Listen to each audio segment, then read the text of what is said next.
eu não sabia de fato o que isso significava, no sentido literal, mas sim um conhecimento, né?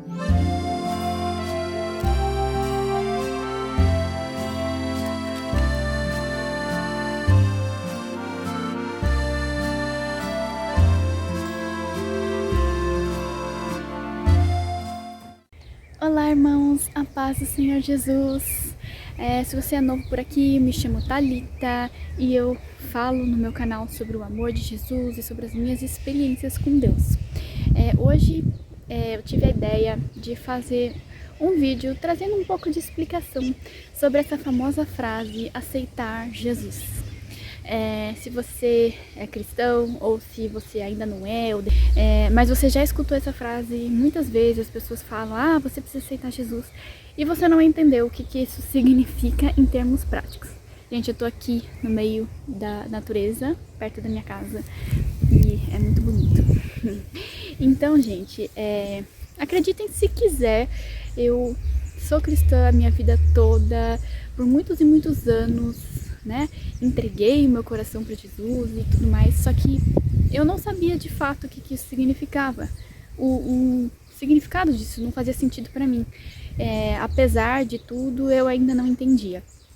E às vezes parece uma coisa muito simples, mas o significado ele é bem profundo, né? Às vezes as pessoas pensam que aceitar Jesus é a mesma coisa que entrar para algum tipo de religião, de ritos, e que a partir desse momento você vai ter que seguir regras e vai ter que se abster de muitas coisas. E não é exatamente isso que significa, tá? Então vou tentar explicar de uma forma bem simples para ficar fácil de entender.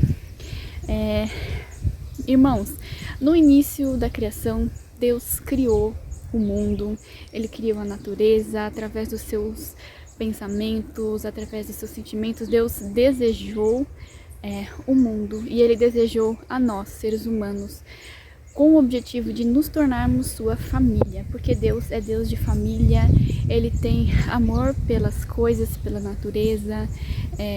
Deus, Ele é bom, a Bíblia fala que a todo tempo Ele é bom, e Ele nos criou com esse objetivo, de nos tornarmos família dEle, né? Por isso que Deus criou Adão e Eva e todos os outros seres humanos. Porém, o ser humano foi corrompido, sabe? Todos conhecemos a história de Adão e Eva e às vezes algumas pessoas não sabem, mas essa história é uma figura, tem um significado por trás. A história de Adão e Eva nada mais é do que um entendimento sobre a queda do homem. Na Bíblia fala que Deus disse para Adão e Eva que eles não deveriam comer do fruto do bem e do mal. E a gente entende que esse fruto não é assim necessariamente uma fruta no sentido literal, mas sim um conhecimento, né? Adão e Eva, eles acabaram provando de um conhecimento. E esse foi o conhecimento do que é certo e do que é errado. Se você for olhar para os animais, você vai ver que eles são puros de coração, né? Os animais, eles podem fazer coisas que tecnicamente são pecado, por exemplo, sei lá, ter relações com a própria mãe, com o próprio filho, só que o coração deles é puro e eles não têm entendimento. E o pecado, ele vem quando a pessoa tem malícia, né? Quando ela entende que aquilo é errado, quando existe isso mesmo, malícia no coração, acaba acontecendo que a pessoa se torna pecadora. E na Bíblia fala, né? Deus falou para Adão e Eva que se eles provassem desse fruto, eles iriam morrer. E só que a morte, irmãos, a morte para Deus, ela não é uma morte física, ela é uma morte espiritual, né? Tanto que eles provaram do fruto e aparentemente não aconteceu nada, né, com eles num primeiro instante. Mas Deus estava se referindo a uma morte espiritual. Peraí, gente, que tá tremendo aqui um pouco. A morte espiritual, ela é a separação de Deus dos homens. O que significa que depois da nossa morte física, se a pessoa tá em pecado, se ela tá suja no pecado, ela não tem mais direito de estar próximo de Deus, né? Ela não tem mais parte do lugar onde Deus habita, né? Ela não pode mais ter comunhão, relacionamento com Ele. E isso é pior do que a morte física, porque quem está separado de Deus não tem direito de entrar no paraíso, de estar com Ele, o que significa que só resta condenação.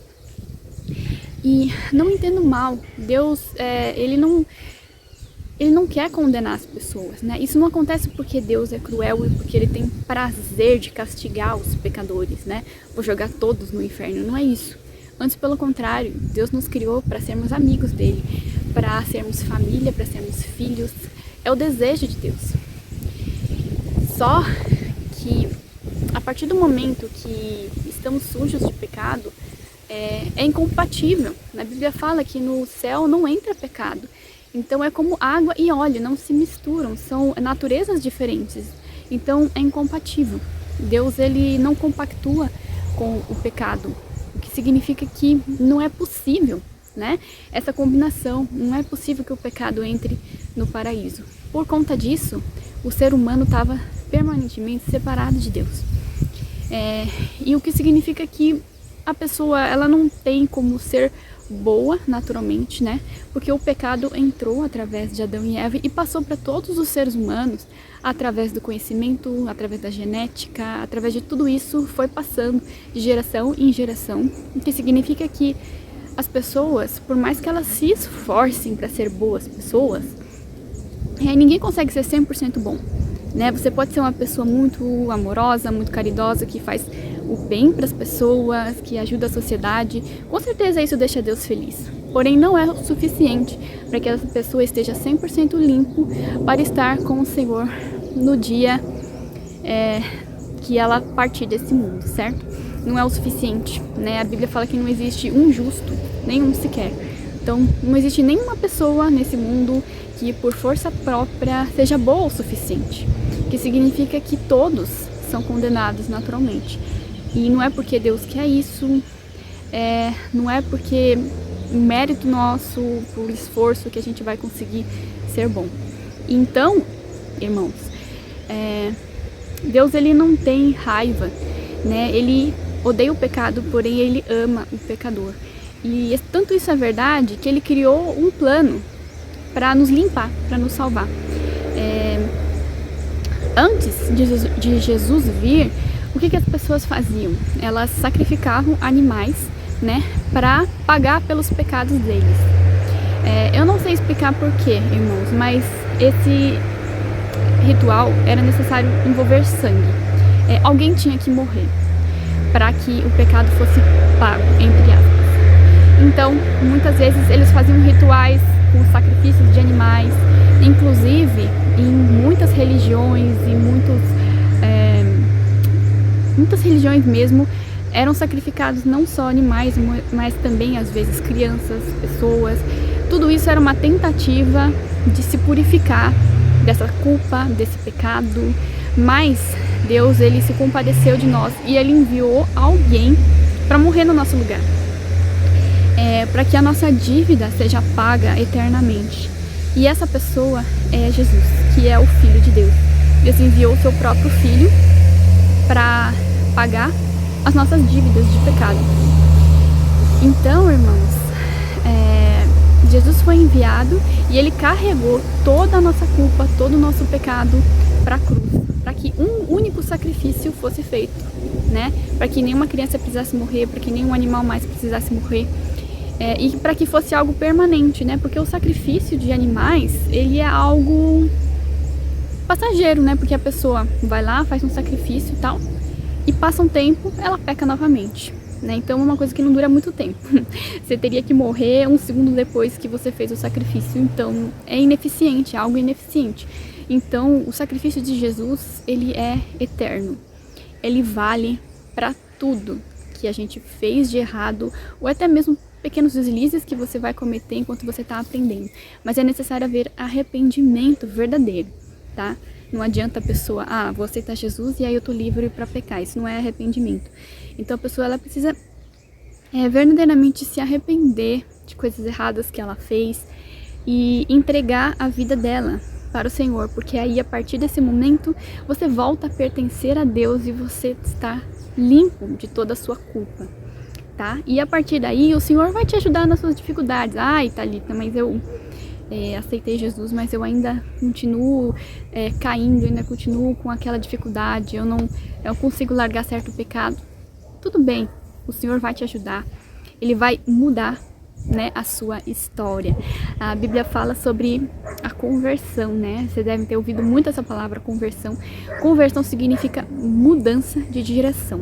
A partir do momento que você entrega o seu coração para Jesus, você passa a pertencer a Ele e a sua mente começa a mudar. Você começa a pensar diferente, você começa a sentir diferente, você começa a desejar ser bom, você começa a desejar coisas boas. E é algo gradual que vai acontecendo, tá? Não é uma coisa que vai cair um raio na sua cabeça e tudo vai instantaneamente. É claro que normalmente a gente tem uma primeira experiência em que a gente é impactado, mas essa mudança vai acontecendo gradualmente, o seu coração vai mudando e você se torna outra pessoa, você começa a se tornar diferente. Não estou dizendo que a gente se torna perfeito, mas a gente volta a pertencer a Deus e ter um relacionamento com Ele, o que significa que o dia que a gente partir desse mundo, a gente vai partir com o Senhor, né, o Senhor Deus, e vamos poder estar com Ele e não receber mais a condenação que era aquilo que estava destinado a nós. Então, isso é aceitar Jesus e é algo maravilhoso. E é isso.